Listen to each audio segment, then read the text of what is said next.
I respect you for it, but I always wished that I could be like, dude, you're killing it. Like you would always be so hard on yourself in the way I of still like, for am. the sake of the art of it. You'd be like, it wasn't perfect. And I've taken that with me, right? Like I Yeah. love that strive for perfection, but it's funny to see it from the other side because I'm like, I remember some of those times. And Yeah. I'm like, bro, you were good. Like Thank you. maybe you weren't 100, you were 99. Like you were good. And like I would appreciate like when people would say that because they would help me get out because I would be really like inside my head beating myself down like and so whenever people would be like everything was fine, it would take me out of it a little bit. But I there's a part of me that likes the hyper criticism of it all internally because I feel like the moment I get complacent is the moment I'll start declining heavily. Damn. And I'm always like I'm not like that just with singing. I'm like that with performing. I'm like that with writing.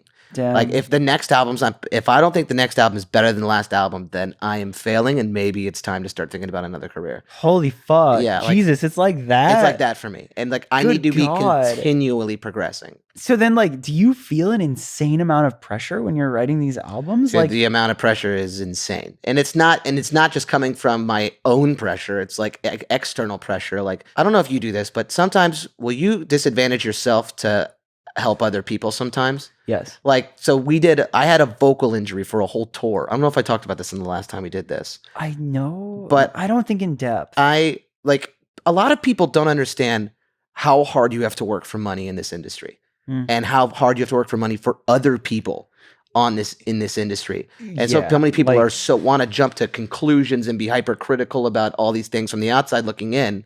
They have no fucking idea what's going on. So like I had a vocal injury. We knew about it, and we had a tour planned, and I still did the tour. Yeah. Because I just changed the set around so I could still do it. But it wasn't just because I was like, oh yeah, I'm like true rock and roll. I'm gonna make it happen. It was because if I didn't do this tour, we would lose out on so much money. And these people who slotted out months to be on the road with us are now out 2 months' work because of me. Dude. And I know that technically I should have just been like, it's a vocal injury. You're gonna have to understand. But like, they weren't the only ones that needed money. You know, that's just how it is. I got to keep touring. Yeah, it's like it's money, but it's also it's like you feel this guilt. So like the fans and everybody, it's like so when you think about a tour, there are so many people involved to make that happen. Yes. And so many people that are impacted by that. And they're people you love and care about. Yeah. Because it takes a while to get that crew together that you feel like are part of the brotherhood. Oh my God. And then once you care about them that much too, it like holds that much more weight. So I have pressure on my shoulders coming from every direction.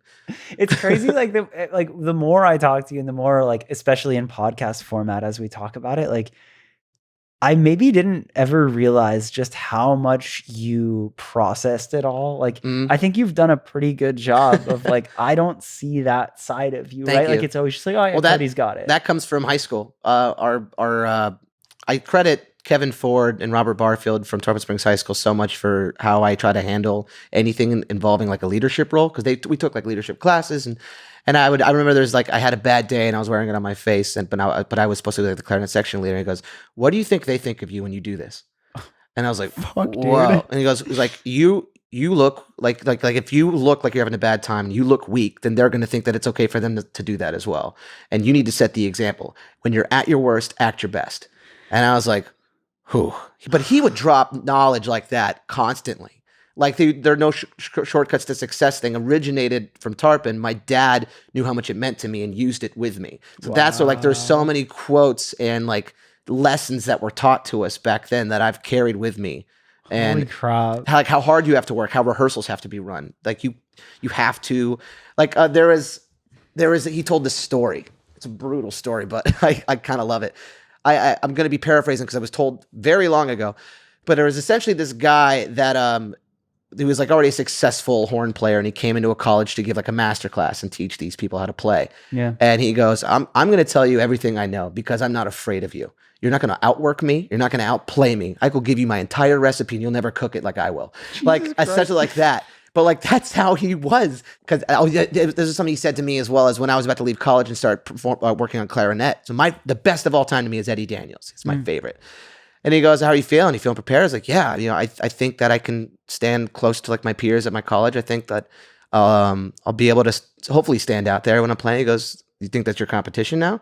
He goes, "As soon as you get that diploma and you walk through those doors, they are not your competition. Eddie Daniels is your competition." Oh my God, you've had such intense. Like, I feel like there's like these like movie moments. Straight up, man. It was like, that's why everyone's like, you got to watch Whiplash. But like he was like, he's like, Eddie Daniels is your competition, and he's going to be taking your jobs from you. He's going to be like, he's like, that's how it is. And until you feel like you're at his level or above, not hang it up, but like he was like, you basically like go get to work and work your tail off. There was just so many lessons that I learned through him that have been applied. You know, like you have to work as hard as you possibly can, and you have to stay strong for everybody else around you. And I think that's why it doesn't bother me as much, because I started doing it when I was in high school. Yeah, that mentality started then, and so when it came to the band, I was like, this is nothing. I'm doing what I love. Yeah, and like, oh no, I have to play more shows. You know what I mean? Like I get to do this. Yeah. So that's kind of how my perspective has been. Crazy, dude. It's like, I mean, dude, we've known each other for what 15 plus years. Yeah. And like literally it's now, and I'm like, it's hitting me in a whole different way. I've seen you work hard endlessly for years on end, and I've seen us tour together and all of these things, but like on the bigger picture of it, I guess I never really thought about how you processed it all, and like just like how much you really take your craft seriously. I do, but it's also like sometimes it's what I'm working on personally now is a lack of comparing my personal success journey or this band success journey with other band success journeys. Bro, as good as it gets. Dude, that is the song about it. Dude, that song, like I'm not a lyrics guy. Like it's actually a joke how much I don't hear lyrics. And Max played me that song in the demo version, and then the album came out, and I was like, that song on repeat. I was like, good fucking Lord. Can I relate and understand? I did. You know what's funny is going back to what we were talking about earlier in the podcast about just writing about what you love and hoping everybody else resonates with it. I did not expect anybody to relate to that song. I thought it was too specific to being in a band. It's because I was thinking so vividly about my personal struggle. Yeah. And it happens every time. I'll write about my personal thing, thinking about a specific person that hurt me in a specific way, and somehow everybody relates to it. Yeah. And it's because all of our struggles are so related in so many ways that we have no idea. It's like degrees of separation to people, degrees of separation to struggle. It's like we have so many things that we have in common, we don't even know it. Yeah. And that's what I love about music and lyrics and interpretation. But that song and the beginning of Why Not Me? Like the first lyrics are, I'm watching my friends all succeed. Honestly, they deserve it, but I'm selfishly over here asking, why not me?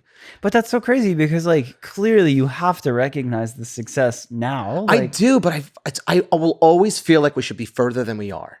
Interesting. I will always feel that way because it's been almost 14 years. And I feel like that the songs don't get enough credit and enough recognition and enough support for them to be heard by more people. And I don't mean support by the listeners, but I mean from behind the scenes stuff. Yeah, like I mean it's like we talk about like Spotify and playlisting and stuff like that. And yeah. Like, that's always been one where I'm like, that's like, it's comical at the point of like how you've continuously wrote such great songs that get received by fans, but like it hasn't been the band that gets that. And I always like, I look at it like, dude, that's sick. Like editorial support is dope. Yeah. But like when you get your own fans and listeners, like that's the thing that matters. But I guess I do feel that. Well, it's, you know what it is? This happens to me mentally. Yeah. And then I stop and smell the roses. Yeah. I can take myself out of it. And I do it often. Like for instance, like I think about this tour we're about to do. Yeah. I remember being in my room, playing air guitar to In Too Deep, the guitar solo, and being like, I love that band. Yeah. Like,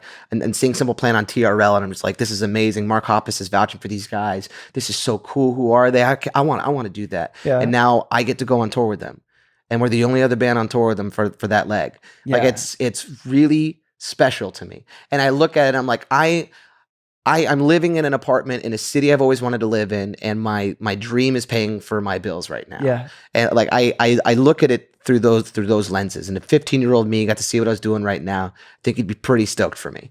Yeah, so like I am aware that of like the success we had, but I also have this terrible habit of cool, I did it, on to the next. Yeah. And I need to just take more time to be present. Yep. And just look at the next step in front of me and not the next 30 steps in front of me.